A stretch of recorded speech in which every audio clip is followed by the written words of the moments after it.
is not doing an incredible job. You push states to open too soon. You threaten states with lawsuits. I didn't ask states to open. I didn't ask states to open. You threatened with lawsuits for those states that wanted to have stay-at-home orders, Mr. For things Barr. like church. We have the facts. I'm going by the facts. Yeah, I'm just saying. And now the country, the United States of America, has more than 4.3 million COVID cases alone. You, Mr. Barr, and President Trump, working together, are letting my constituents down. And it's something that you are going to have to live with. What am I supposed to say to my constituents when they ask me if the government has done everything in its power to protect their loved ones from dying? You tell me, Mr. Barr, what am I supposed to tell them? I would tell them that managing this kind of thing requires a lot of difficult choices and weighing different consequences. I'm not going to lie. I am not going to lie to my constituents. I am going to tell them that President Donald Trump and the Attorney General, working together, are not following health guidelines. They're letting Americans die needlessly because of political reasons. That is what I will tell them, Mr. Barr. Thank you. And one last question, if I can. In our system. Under oath, do you commit to not releasing any report by Mr. Durham before the November election? No. You don't commit to that? No. So you won't go by Department of Justice policy that you won't interfere in any political investigations before the November election? We're not going to interfere. In fact, I've made it clear I'm not going to tolerate it. But under oath, you're saying that you do not commit to not releasing a report by Durham? I'm not going to... any report will be, in my judgment, not one that is covered by the policy and would disrupt the election. I've already made it clear that neither... You would go against your own Department of Justice policy, Mr. Barr. Why don't you tell me what that policy is? Oh, I have it right here. Well, actually... Do you want me to repeat it for you? No, I know what the policy is. Yeah. The time of the gentlelady... Mr. Chairman. Thank you. I yield back, Mr. Chairman. Mr. Chairman, point of order. Point of order, Mr. Chairman. What purpose does the gentleman see? Is it permissible for a member of this committee to accuse the sitting Attorney General of the United States of murder? Because that's what we just heard. Those words need to be struck from this record. This is outrageous. The members control the time. Mr. Chairman, to say whatever they want? What about rules of decorum? Mr. Chairman, I actually have a clarification. Mr. Chairman, Escobar is recognized. Thank you, Mr. Chairman. Was the video played by the previous member, was that a video of things that happened in the United States or in Venezuela? I just want a clarification. What was the video? The gentleman is not stating a cognizable point of order. Mr. Escobar is recognized. Thank you, Mr. Chairman. Mr. Barr, the administration, against the constitutional text, historical precedent, and DOJ's own memo, is trying to exclude undocumented persons from the census, an action that harms American lives and immigrant communities, and American communities. Here's an example. Many American children are living with an undocumented parent or relative.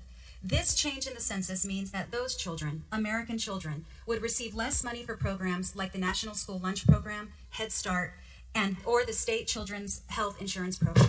A simple yes or no, please, Mr. Barr. Are you comfortable with a decision that would punish American children and immigrant communities in this way? I don't make the policy. I provide legal advice on legal issues. So as both to this issue and the issue of the ACA, the question presented to the department is the law. Reclaiming my time, sir. Mr. Barr, a simple yes or no. Does the Constitution say that only citizens should be counted in the census? No. Correct. It does not. In fact, the framers of the 14th Amendment explicitly confronted this question, and it provides that persons in each state be counted. I'll move on. Well, they wouldn't have confronted it because there were no illegal aliens. Among many other things, I'm alarmed by your department's refusal to comply with and implement key Supreme Court rulings. On June 18th of this year, the Supreme Court, in an opinion authored by Chief Justice Roberts, ruled that the Trump administration's attempt to rescind DACA was arbitrary and capricious, and required the administration to process new DACA applications. Despite the Supreme Court's ruling, 0 DACA applications have been processed. That's not the only Supreme Court decision your administration has ignored. In 2017, your department issued a memo stating that transgender workers were not protected by civil rights laws. The Supreme Court struck that down too. No, I'm sorry. What we had said was the 64 Act did not extend to... Reclaiming my time, sir. In both DACA, the DACA and transgender decisions, your department has yet to comply. Yes or no? Will the department implement the Supreme Court's DACA and transgender rulings?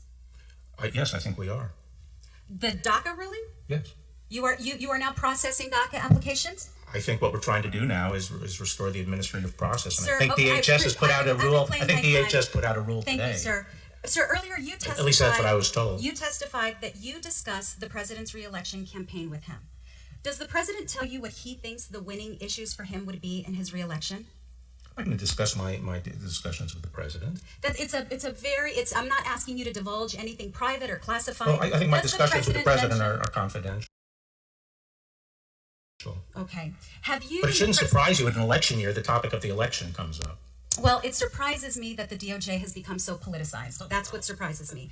Sir, have you and the president ever discussed the fact that anti-immigrant and anti-LGBTQ policies excite his base? No.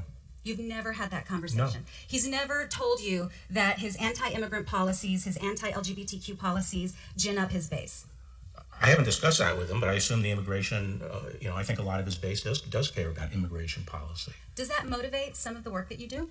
Like what work? Well, for example, your enthusiasm for... That position was taken on the transgender that you're talking about was taken before I arrived in that litigation, I believe. And you can reverse it any day. And my question was whether you... No, it was a legal reverse question it. as to whether the 64 Act extended to transgender. I think it was... I'm running out of time, sir. One more question. You keep telling us that you're not aware of the president's tweets. Are you aware that your department has stated that the president's tweets are official White House statements? No, I wasn't. Okay. I don't pay So it attention goes to the back tweets unless they're brought to 2017. my attention. Okay, Mr. Barr, thank you so much for being here today. I want to remind you of something you probably don't remember, but some months ago, you actually were outside my office. You were coming out of my neighbor, the Collins office. I tapped you on the shoulder, and in a friendly reminder, I handed you a copy of the Constitution, and I asked you to please help us defend the Constitution. There's nothing more dangerous to our republic than an attorney general who refuses to uphold his oath, refuses to uphold and defend the Constitution, and swears allegiance to just one person, Donald Trump. No, Sadly, that's where we are today. My loyalty is the Mr. Chairman, I Constitution. yield back. That's why I came into government. Gentlelady yields The back. lady just accused him of not adhering to his oath of office. Let him talk. Holy, didn't she just accuse the Attorney General of the United States not adhering to his oath? Let the gentleman speak. Even worse. The gentleman will suspend. The gentlelady yields back. The ranking member asks whether the video shown by the gentlelady from Florida took place in the U.S. or in Ecuador. No, Venezuela. And that, sir, the U.S. or Venezuela. And that, sir, is precisely the point. This concludes No, the she hearing. was We making thank the Attorney my General point was for it was participating. Venezuela. Thank the Attorney General for participating without objection. All members will have 5 legislative days to submit additional written records for the witnesses or additional materials for the record. Without objection, the hearing is adjourned.